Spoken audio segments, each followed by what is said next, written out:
presença do nosso Deus. Aleluias. Quantos irmãos localizam o livro de Jó? O pastor Elias fez a leitura para nós começarmos esse culto. E tem um versículo, que é o versículo do número 10 do Salmo 91, que diz: nenhum mal te sucederá, e nem praga nenhuma chegará à tua tenda. E tem algumas pessoas que colocam esse versículo no seu coração e pensam que nunca vão passar por dificuldade, que nunca vão enfrentar empecilho nenhum na sua vida, que nunca vão ter contratempos na sua vida. Mas eu me coloco diante de uma igreja hoje que eu sei que tem passado por muitos contratempos, que tem encontrado muitas dificuldades, que tem tido muitas coisas nas suas mãos e de repente essas coisas são perdidas. E daí a gente vem para a casa do Senhor para prestar um culto de adoração ao seu santo nome. Deus enxerga os nossos corações. Ele nos conhece. E eu tenho certeza que tudo aquilo que nós estamos passando vai servir para nós glorificarmos o nome do Senhor.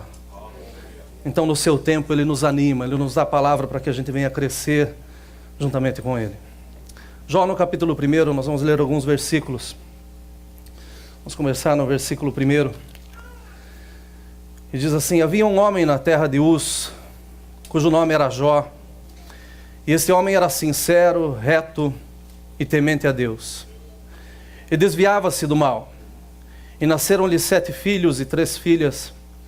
E era o seu gado 7.000 ovelhas e 3.000 camelos e 500 juntas de bois e 500 jumentas. Era também muitíssima a gente ao seu serviço, de maneira que este homem era maior do que todos os do Oriente. E iam seus filhos e faziam banquetes em casa de cada um no seu dia, e enviavam e convidavam as suas 3 irmãs a comerem e beberem com eles. Sucedia, pois, que, tendo decorrido o turno de dias de seus banquetes, enviava Jó e os santificava, e se levantava de madrugada e oferecia holocaustos segundo o número de todos eles. Porque dizia Jó: porventura pecaram meus filhos e blasfemaram de Deus no seu coração. Assim o fazia Jó continuamente. O versículo 18. Estando ainda este falando, veio outro e disse: estando teus filhos e tuas filhas comendo e bebendo vinho, em casa de seu irmão primogênito, eis que um grande vento sobreveio da além do deserto, e deu nos 4 cantos da casa, a qual caiu sobre os jovens e morreram. E só eu escapei para trazer a nova. Amém? Senhor, diante da Tua palavra nós estamos. Eu quero lhe pedir que o Teu Espírito Santo trabalhe nos nossos corações e nas nossas vidas, a ponto, Senhor, de nós sairmos dessa casa nessa manhã jubilando, celebrando o Teu santo nome. O Senhor é tudo para as nossas vidas, Senhor. Fala conosco, trabalha em nossos corações, muda os nossos caminhos, Senhor, e faz isso com toda a liberdade. Nós oramos e pedimos no nome amado e eterno do nosso Senhor Jesus Cristo. Amém? Podemos assentar. Coloquei como título, como tema dessa mensagem, Testando a Estrutura. Eu queria que vocês guardassem em suas mentes 2 pontos importantíssimos sobre o livro de Jó. O primeiro é que o livro de Jó é o primeiro livro poético do Antigo Testamento. E é interessante porque a gente lê o livro de Jó e parece que não existe poesia nisso dali, é só tristeza. Mas é o primeiro livro poético, pela forma como ele foi escrito. E o segundo é que Jó estava numa terra chamada Uz. E Uz significa solo. Guardem bem, um livro poético que foi construído sobre um solo. Eu creio que um dos livros da Bíblia que continua sendo o maior e tendo o maior número de perguntas sem respostas, sem dúvida é o livro de Jó. Nós lemos esse livro, nós já escutamos muitas mensagens, já podemos ter lido livros que foram escritos sobre, mas existem muitas perguntas nesse livro que praticamente parece que elas não têm respostas. Parece que a complexidade desse livro é que o fato de nós mesmos sempre querermos o bem e de querermos ver o bem. E quando nós lemos a história, nós vemos tanta tragédia na vida de uma só pessoa. Então os temas que nós mais conhecemos e escutamos quando é falado de Jó são estes. Por que o justo sofre? Eu creio também que vocês já escutaram alguma mensagem, talvez com esse título. Por que coisas más acontecem para pessoas boas? Inclusive tem um livro escrito com esse mesmo tema. E esse tema sempre será abordado. São questionamentos que existem e que às vezes nós não encontramos respostas. Principalmente quando a pessoa boa que está sofrendo somos eu e você.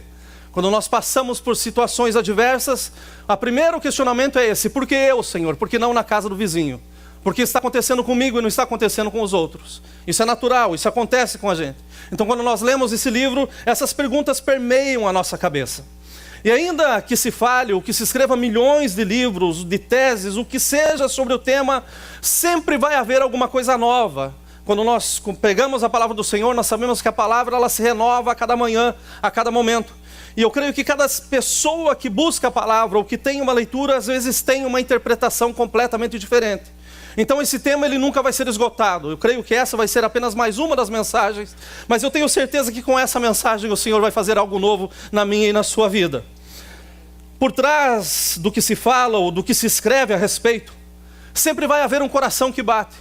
Tudo aquilo que nós temos nas nossas mãos foi resultado da batida ou da experiência pessoal de alguém. Então sempre tem um coração que está agindo e reagindo da forma que está vendo. O estímulo que está sofrendo está trazendo uma reação completamente distinta. Nós podemos ser colocados diante da mesma situação, eu ajo de uma forma, você age de uma forma completamente diferente. Dizem que a mente humana é o lugar onde em segundos são geradas milhares de perguntas. Eu creio que todos nós somos assim. E às vezes nós tentamos controlar o nosso pensamento, porque ele vai do Brasil, dos Estados Unidos para o Brasil, volta para o México, está no Canadá, e o tempo todo está viajando em muitos lugares, em muitas questões, em muitas perguntas. E se você é como eu, às vezes você demora até mesmo para dormir, porque seu cérebro parece que não para, são muitos questionamentos. E a verdade é que o cérebro produz milhares de perguntas, e às vezes levam-se anos para que nós venhamos a ter apenas uma resposta. Assim somos nós, e o Senhor nos conhece. Tendo isso como base, eu tenho pensado sobre o livro de Jó nesses últimos dias. O meu coração está inclinado no livro de Jó, na história maravilhosa e cheia de dor que esse homem suportou. Dor tão grande que muitos pensam, inclusive, que isso daqui não aconteceu. Pensam que isso daqui é apenas uma história, foi colocado errado dentro da Bíblia. Porque é impossível alguém passar por tanta calamidade e permanecer em pé. Dizem que essa história não deveria ter sido colocada aqui, mas talvez num livro de fábula. Em algum lugar onde simplesmente a especulação humana poderia criar um personagem dessa forma. Mas eu creio na palavra do Senhor. E eu creio que todas as palavras que estão aqui dentro, tudo aquilo que foi escrito foi inspirado pelo Espírito Santo e foi registrado por um propósito. Nós temos que encontrar Deus no meio da calamidade. E nós estamos buscando a Deus no meio das nossas circunstâncias. E eu não tenho dúvida nenhuma que Deus mandou uma resposta para mim e para você nessa manhã, através da sua palavra que é santa. Não é história, mas é uma história que realmente aconteceu. Eu discordo dessa afirmação, tendo em vista que por muitas vezes nós poderíamos trocar o nome desse livro. Tenho que cada um de nós, ao observar a nossa própria história, poderíamos abrir essas páginas e dizer: hoje eu não vou ler o livro de Jó, mas eu quero ler o livro do Maurício. Talvez o livro do pastor Jurandir. Não, vamos ver o que está escrito no livro do irmão André. Porque a verdade é que a história que está aqui é muito parecida com a minha e com a sua. Nós por tantas vezes temos tudo nas nossas mãos e de repente parece que simplesmente voa, sai pela janela, sai pela porta, sai com uma facilidade muito maior do que a velocidade que ela teve para entrar. A cabeça de Jó não era diferente da minha e da sua. E eu tenho certeza absoluta que quando as coisas começaram a acontecer na sua vida, quando tudo começou a sair do seu controle, ele começou a ter muitas perguntas, milhares de perguntas invadindo a sua cabeça. E durou um longo tempo para que ele também encontrasse a única resposta. Nós sabemos da resposta hoje porque a Bíblia está nas nossas mãos. Mas ele não tinha a Bíblia na sua mão. O que ele tinha estava gravado no seu coração, a ponto dele poder dizer: eu sei que o meu Redentor vive. Aleluia! Eu quero me deter nessa manhã no fato da oração e dos exercícios espirituais de Jó, em favor daquilo que era mais importante para a sua vida. Nós olhamos e sabemos que Jó era um homem riquíssimo, um homem que aos nossos olhos hoje seria tido como bilionário. Aquela pessoa que não teria dúvida em comprar aquilo que quisesse e tampouco teria problema para querer aquilo que o seu coração almejasse, porque tinha condições para fazê-lo. Não só pelas suas posses eu vejo que esse homem era rico, mas eu vejo que ele tinha um tesouro maravilhoso dentro de casa. Algo que está sendo falado com muita veemência nessas quartas-feiras. Ele tinha a experiência da mesa na sua família. Ou seja, nós lemos o texto que seus filhos se reuniam para fazer banquetes e convidavam todos para que se assentassem juntos, para que tivessem um momento de festa, um momento onde o pão era partido, um momento onde a convivência era tido como muito alta. E é tão importante esse texto, que ele diz que inclusive as filhas eram chamadas, inclusive as irmãs eram trazidas para dentro de casa. Uma sociedade completamente machista, um tempo onde as mulheres não tinham muito valor, mas na família de Jó nós vemos que as mulheres tinham o seu lugar à mesa, eram convidadas para participar de tudo de bom que acontecia. E eu tenho certeza que quando se reuniam nas suas casas, quando se reuniam nas suas festas, independente daquilo que acontecia, independente das coisas que estavam passando, existia um momento sim de muita festa, de muita celebração. O que acontece? Que Jó, quando terminava a festa, a Bíblia fala que ele despertava bem cedo.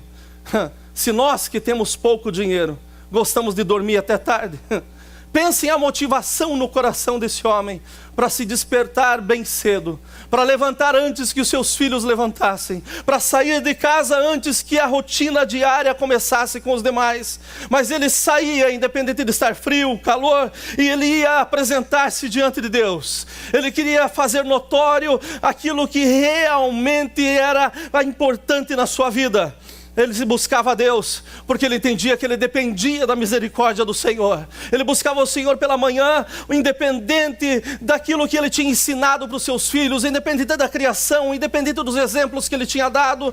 Algo pesava no seu coração, porque talvez os seus filhos no banquete, talvez os seus filhos na festa, excedessem a linha, passassem dos limites, e durante as festas eles tivessem transformado o prazer santificado em uma alegria profana. Uma festa onde Deus tem que sair de fora. Embora o ambiente fosse um ambiente bom, eles corriam o risco, porque a festa era regada a vinho, a festa era regada a pão, a festa era momento de celebração. Então Jó entendia, talvez os meus filhos não falaram, mas talvez eles pensaram em alguma coisa, e isso veio a magoar o meu Deus, veio a fazer com que Deus tenha se colocado entristecido. Então deixa eu levantar, deixa eu sair da minha cama, e deixa eu fazer um sacrifício ao meu Deus, em favor dos meus filhos. Deixa eu lembrar a Deus que os meus filhos, Ele confiou nas minhas mãos, e eu quero sim pedir perdão se eles pecaram e por que eles pecaram.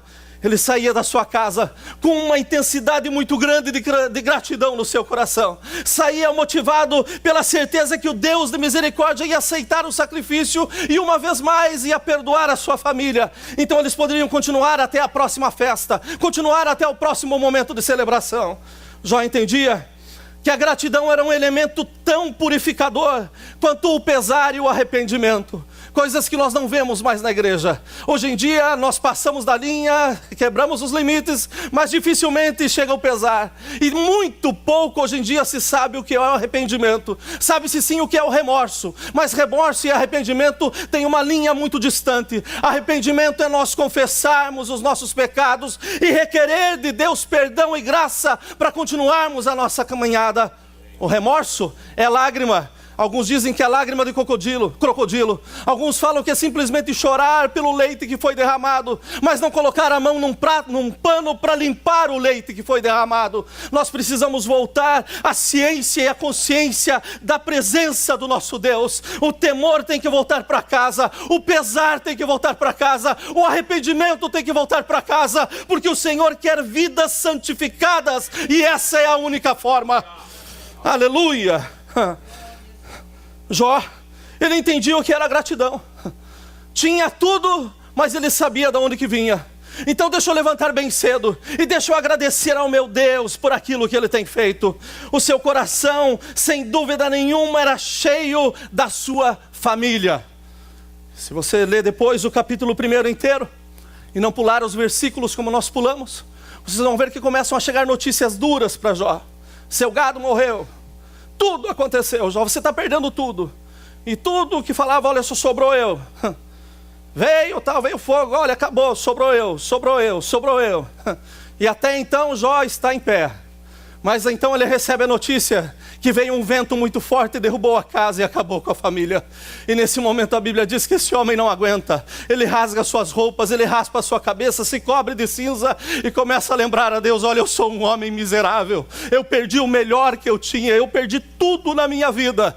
Não foi o dinheiro, mas foi a presença, foi a família. E isso fez com que ele realmente se arrebentasse. E aí, nesse exato ponto, é o lugar que desde segunda-feira o Espírito Santo está falando comigo. É desde segunda-feira eu desperto, eu durmo com essa palavra na minha cabeça. Jó orava pela sua família. Jó buscava o melhor para a sua família. E esse era o mais importante para a sua vida. No que foi que Deus deixou ser tocado? Naquilo que ele mais buscava. Naquilo que ele tinha o coração colocado, que era o mais importante para a sua vida, e de repente escapou pelas suas mãos. Ele não tinha controle nenhum. Gastou horas de oração, gastou muito tempo na presença de Deus, e de repente ele vê que foi tudo levado embora. Esse foi o lugar que o Espírito Santo colocou no meu coração essa semana, e eu estou bebendo dessa água desde segunda-feira. Tenho meditado nessa palavra, tenho mergulhado nessa palavra. E especialmente nessas 24 horas de oração que nós tivemos, o Espírito do Senhor falou comigo muito tempo dentro dessa casa, em lugares diferentes. O Senhor se manifestou de uma forma maravilhosa aqui no meio. Ontem entrei no carro para ir embora à noite, cansado fisicamente, mas recebi algumas mensagens na hora de milagres que o Senhor já operou, porque nós buscamos a sua face. Aleluia! Mas eu me pergunto, e dentro das milhares de perguntas que estão tomando a minha cabeça, todas estão em torno disso. Por que que aquilo que mais damos a importância são normalmente afastadas ou tiradas das nossas vidas? Por quê? Parece que servimos um Deus que é sádico, um Deus que se alegra em ver a nossa desgraça, e que daí depois vê a gente arrebentado, dizendo: oh, Deus, olha por mim. Parece que o nosso Deus está simplesmente brincando com os nossos sentimentos. Mas eu vou te provar pela palavra que o Senhor nos conhece muito mais do que nós conhecemos Ele. Que Ele sabe muito bem aonde Ele pode tocar. E que o final da história daquele que se entrega nas mãos de Deus nunca é um final triste, porque o Senhor está no final dessa história. Aleluia! Jó viveu o pior dia da sua vida. Os seus filhos morreram, a sua família acabou. Ele foi pego de surpresa, porque era um homem que vivia diante de Deus. Era um homem que sempre estava buscando a Deus, não era ocasionalmente, mas era sempre. Tanto que Deus mesmo faz uma afirmação: esse é um homem bom, fiel, justo, esse é Jó. Eu estou no céu, mas eu estou vendo ele lá na terra, é nele que eu me agrado. Esse homem buscava constantemente a Deus. Mas chegou a desgraça, e chegou de surpresa.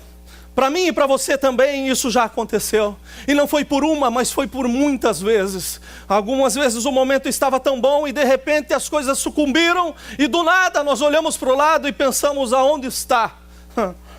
Como isso aconteceu? Estava indo tão bem, por que que parou? Eu orei tanto por isso.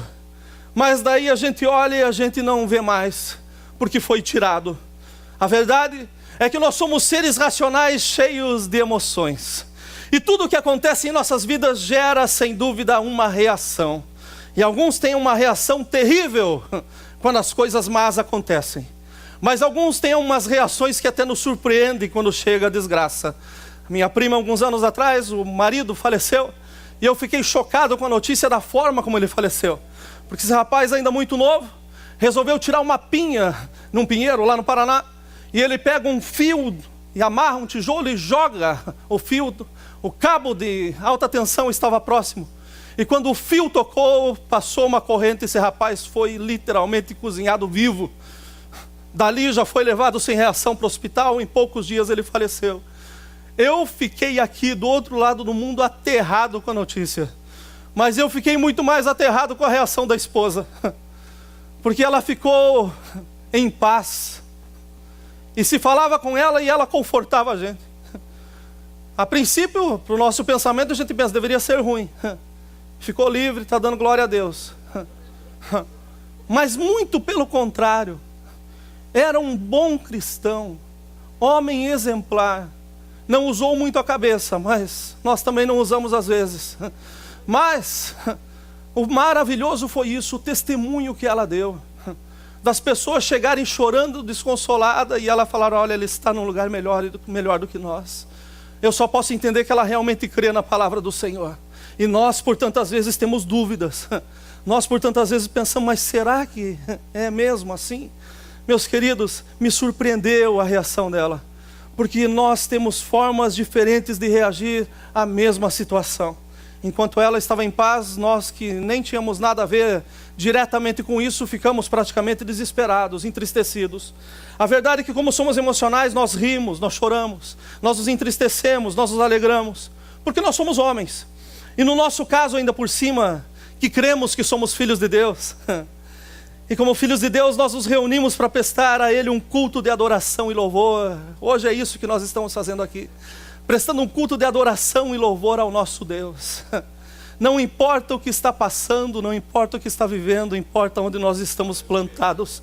Para isso viemos aqui hoje, para celebrar ao Rei dos Reis, o Senhor dos Senhores, para cantar dizendo: Abba, Pai, o Pai está aqui. Para dizermos: olha, não importa como nós chegamos, importa sim que o Senhor está presente. E se o Senhor está presente, tem milagre, tem pão, tem sustento, tem uma jornada nova, cheia de alegria. A gente vem aqui, diferentes como somos, e prestamos um culto múltiplo a um único Deus. Múltiplo porque nós somos indivíduos, e cada um de nós está passando por uma situação. Mas quando nós estamos congregados, gente, esse daqui é um culto só para o mesmo Senhor. E daí, nós não entendemos às vezes o que está passando. Porque o irmão do lado está chorando e a gente não sabe se é de dor ou se é de alegria. A gente vê o outro sorrindo, pulando, gritando alto, e o outro está triste, cabisbaixo. Então nós estamos no mesmo culto, servindo ao mesmo Deus, que entende e conhece a cada um de nós. O Senhor conhece o meu e o teu coração. Então nessa manhã nós saímos para prestar esse culto, um culto múltiplo pela individualidade e pela nossa condição. Então muitos vieram para cá hoje para agradecer ao Pai, mas outros vieram aqui para pedir para o Pai. Muitos vieram aqui hoje para adorar a Deus, outros vieram aqui para implorar de Deus. Muitos vieram aqui para glorificar, outros vieram para questionar. Muitos aqui choram de tristeza, outros estão chorando de alegria. Muitos aqui gritam de prazer, outros estão gritando de dor.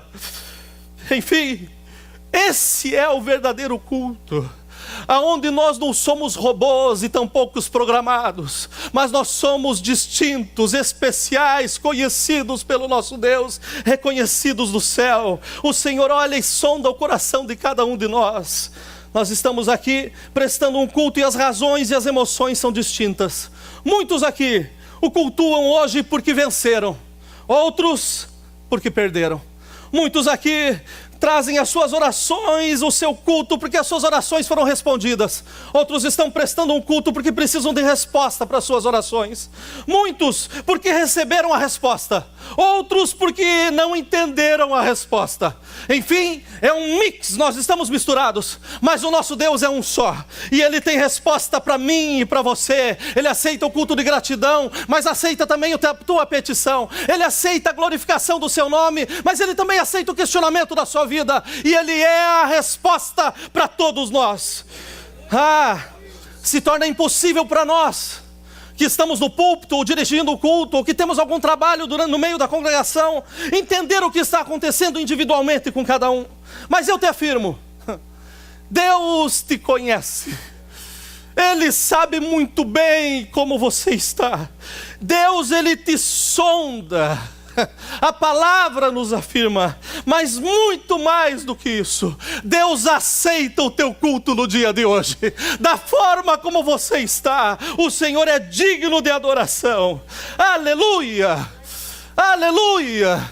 Eu despertei bem cedo hoje, comecei o meu culto, gente, com muita alegria, na dependência de Deus, para saber a palavra que iria ministrar. Pensei que esse texto ia ser ministrado daqui a algum tempo, mas o Espírito do Senhor começou a falar: fala com aqueles que perderam, Fala com aqueles que, como Jó, estão experimentando o pior dia. Aqueles que parece que tudo sumiu, mas fala para eles que eu continuo vivo. Diz para eles que os meus braços estão abertos, as minhas mãos estão estendidas e chegou o tempo de vitória para as suas vidas. Por que nós oramos? E quanto mais nós oramos e dedicamos tempo a determinado assunto, são esses assuntos que saem do nosso controle, são esses assuntos que somem da nossa mão. Vamos falar um pouquinho a respeito de Davi. Um grande rei, um homem com o coração segundo o coração de Deus, mas que também experimentou a perca daquilo que ele mais queria. Os irmãos conhecem a história. Está lá o seu filho morrendo, ele fala: eu vou buscar a presença de Deus. Deus pode mudar o caminho. Ele se dobra diante do Senhor, ele se prostra diante do Senhor, ele se entrega não como rei, mas ele se entrega como homem, dizendo: Senhor, é na tua dependência, me dá uma resposta. Eu preciso, Deus, que o Senhor intervenha. O Senhor pode salvar o menino, ele pode permanecer com vida.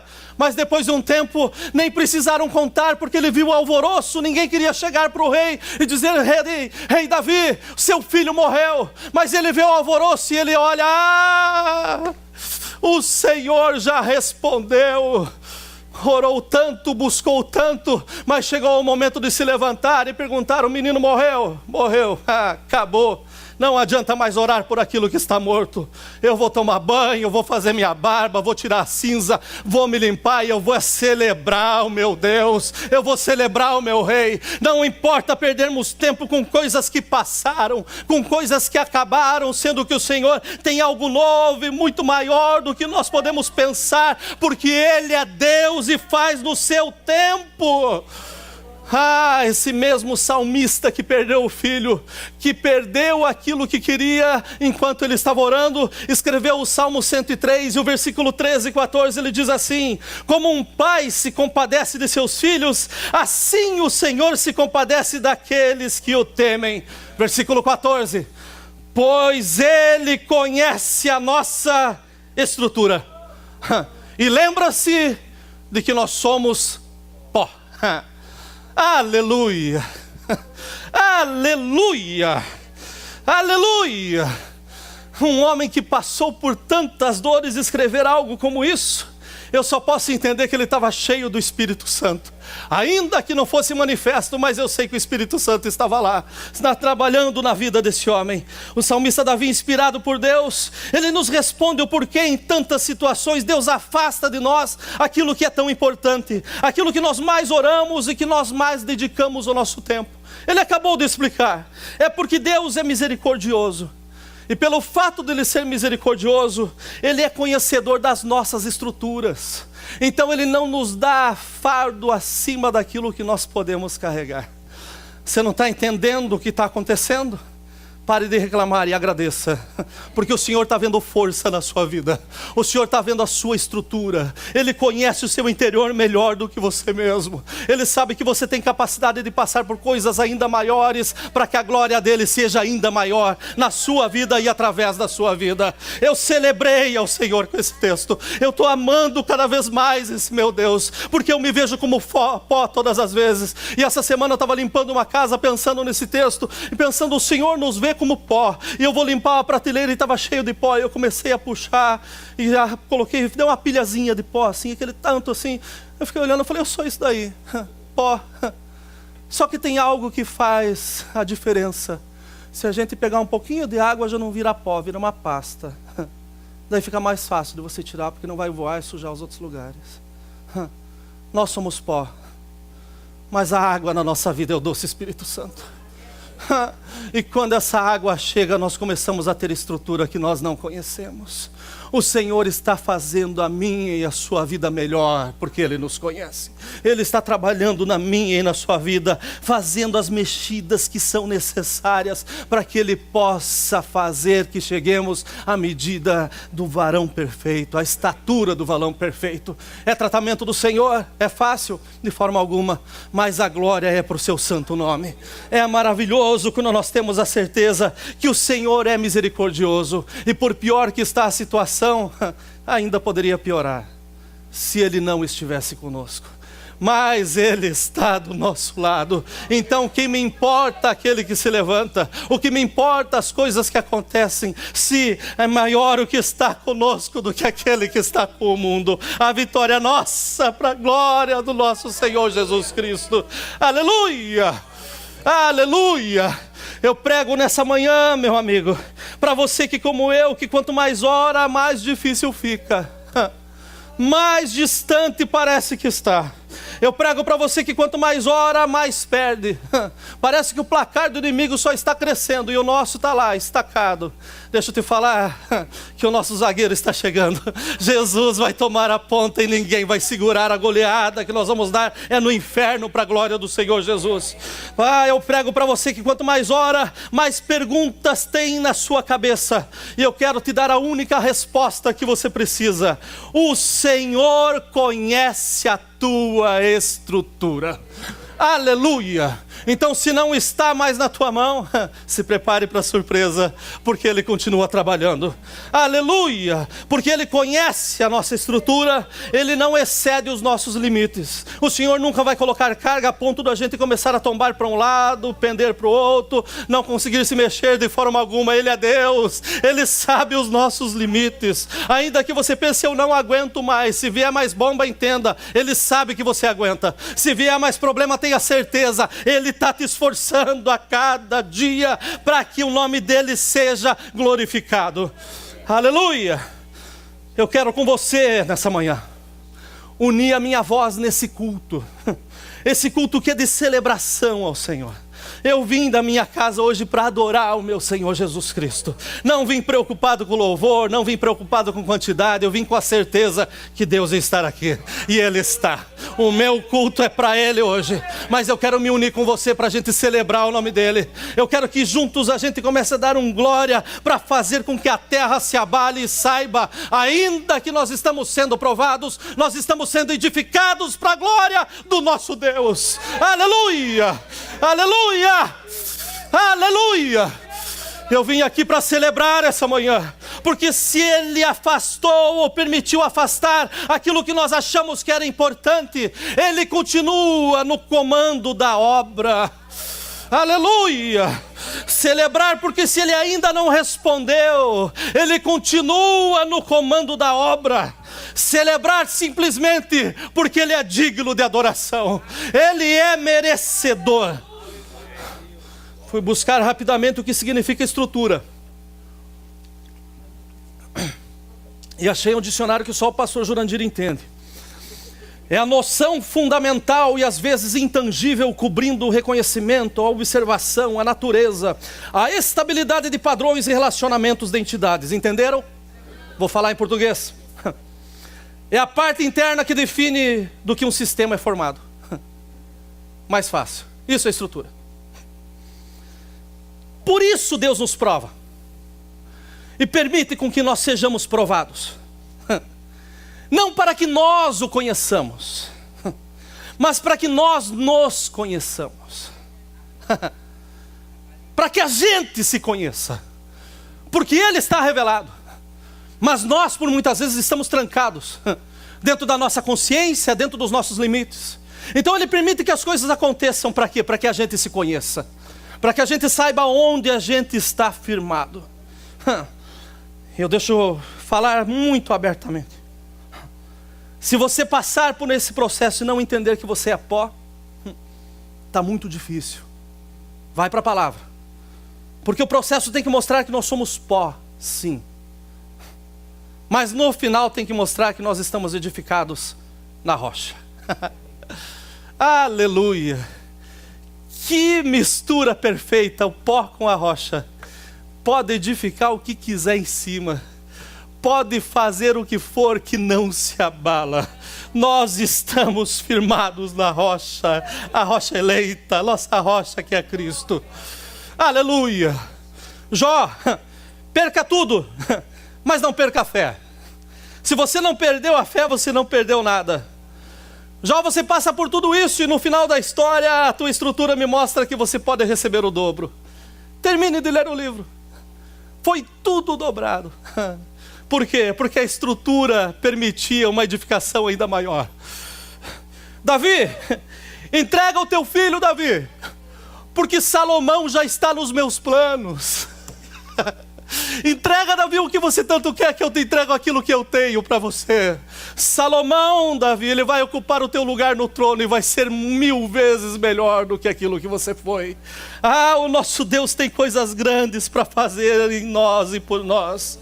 Meus queridos, Deus está no comando. Você não perdeu nada. O dono da obra está fazendo o último teste na sua vida. Eu sei que a resposta hoje seria essa: você pode ter mais peso. Você pode suportar um pouco mais. Então eu quero te convidar nessa manhã para nós celebrarmos ao Senhor, para nós adorarmos o nome do nosso Senhor Jesus. O templo era o símbolo da nação de Israel e o templo foi derrubado. O templo foi destruído. O povo foi levado cativo. Mas não chega um mestre de obras, não chega um engenheiro dizendo: olha, vamos dar um jeito de desembargar aquilo que foi parado. Não. Chega o dono da obra, chega o Senhor de Israel, e ele fala assim: está liberado o alvará da reconstrução. É no mesmo lugar. Não precisa procurar uma terra limpa, não, é no mesmo lugar. Começa a levantar as estruturas. Comecem a se unir e a levantar aquilo que caiu, aquilo que aparentemente sumiu dos seus olhos. O povo via o templo o tempo todo, mas de repente o templo sumiu e ficou só lembrança. Mas o Deus que é o Deus do povo e não somente da lembrança, fala assim: constrói de novo. Começa a puxar pedra, põe calo na mão. Dobra mais o teu joelho. Busca mais a minha presença. Cava um pouco mais fundo. Cava um pouquinho mais, porque a estrutura tem que ser melhor. Cava um pouquinho mais, porque vai se erguer muito rápido. Lá em Esdras, no capítulo 3, o versículo 12 e 13, tem um texto, gente, que tem formigado a minha mente. Eu quero pregar sobre esse texto um dia. Escutem o que diz. Deus dá o alvará para a reconstrução do templo. Eles começam a levantar as colunas para que seja edificado. E daí tem um mix de emoções no meio do povo que está vendo ser reconstruído. E diz assim a Bíblia: porém muitos dos sacerdotes e levitas e chefes dos pais, já velhos, que viram a primeira casa sobre o seu fundamento, vendo perante os seus olhos essa casa, choraram em altas vozes. Está sendo edificada novamente. Está sendo levantada a coluna. Está sendo colocado tudo em pé. Mas muitos levantaram as vozes com júbilo e com alegria. E o versículo 13: de maneira que não discernia o povo as vozes de alegria das vozes do choro do povo, porque o povo jubilava com tão grande júbilo que as vozes se ouviam de muito longe. Era uma mistura de emoções. Era a alegria por ver que Deus estava reedificando, com a alegria que Deus estava começando a levantar. Mas no meio de tudo isso tinha um só Deus que deveria ser adorado. Eu não sei qual é a tua história. Conheço muitos, tenho proximidade com a maioria, mas eu conheço que intimidade mesmo é só Deus que tem com a sua vida. E Ele sabe muito bem se você está feliz porque está sendo edificada as colunas novamente, ou porque está sendo edificada pela primeira vez. Mas Ele é digno de receber a tua adoração, porque Ele é Deus. E é Ele que disse: vai ficar tudo pronto, conforme a minha boa vontade. Eu celebro a Deus nessa manhã, por essas últimas 24 horas, porque eu sei que Deus liberou a obra de muitas vidas que nos procuraram, de muitas pessoas que mandaram seus pedidos de oração, que vieram na casa, e muitos que só expressaram a sua necessidade. Deus está liberando a obra. Ainda que tenha escapado pelas mãos, Deus está no comando. Não é só no controle, é no comando. É Ele que ordena as coisas. Nessas últimas 24 horas o Senhor levantou, o Senhor começa a edificar. E eu sei que existem muitos sentimentos. Sentimentos de pessoas que perderam tudo, mas agora vão começar a ver o tudo de Deus começar na sua vida.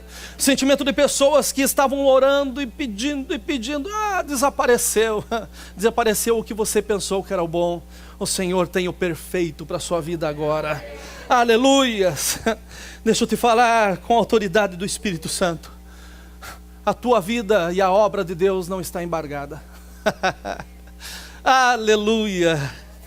Você vai ser muito mais do que você pediu. Nós vamos ter muito mais do que nós merecemos. E tudo isso para a glória do nosso Deus. Jó conseguiu chegar ao final da história e dizer assim: porque eu bem sei que o meu Redentor vive. Eu bem sei, Ele vive. Ele está no comando. Escutei uma mensagem essa semana de uma pessoa muito simples, mas muito cheia de Deus. E eu tenho buscado essas pessoas assim para escutar. E sei que foi Deus que fez eu escutar essa mensagem. Porque esse pastor começa a contar o testemunho. No meio da pregação ele começa a dar um testemunho. Ele já é um senhor com seus cabelos brancos.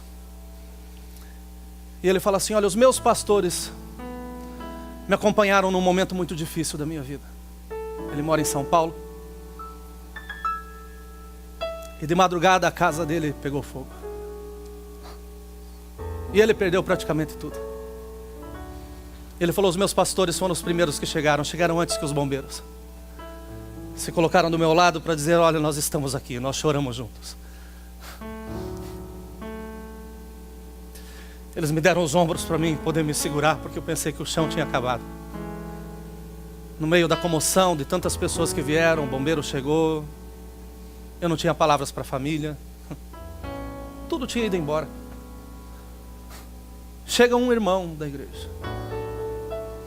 Ele ainda me vê com lágrimas nos olhos e fala assim: pastor, e as promessas de Deus? E o culto de domingo que Deus falou com o senhor em profecia? Ele disse que tinha obras grandes na vida. Cadê, pastor? Onde estão as promessas? E esse homem falou: olha, foi o Espírito que me encheu. E a resposta foi essa: a promessa não estava na casa. A promessa está aqui. Ainda que eu perca tudo na vida, a esperança continua viva. E a esperança se chama Jesus. Eu prego nessa manhã para você que aparentemente perdeu tudo. Mas se você tem Jesus, você tem motivo como eu para celebrar o Senhor. E eu queria adorar a Deus juntamente com você. Vamos nos colocar em pés. Vamos celebrar ao nosso Deus nessa manhã. Vamos adorar ao nosso Deus, porque Ele é digno.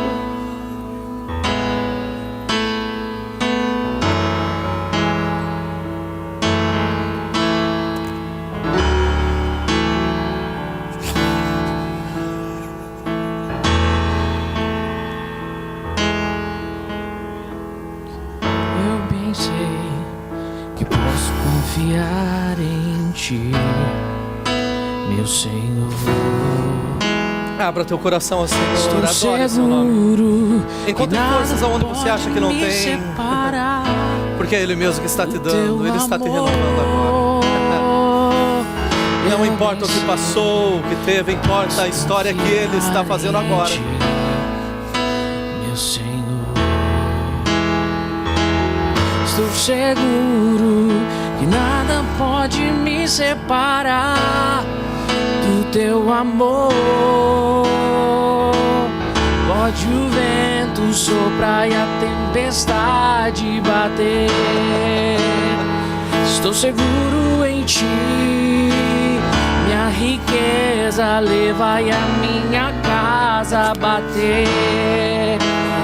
Senhor, confio em Ti, o meu Redentor vive, o meu Redentor vive, o meu Redentor vive, sim, vive em mim. O meu Redentor vive, o meu Redentor vive, o meu Redentor vive, sim, vive em mim, meu Redentor.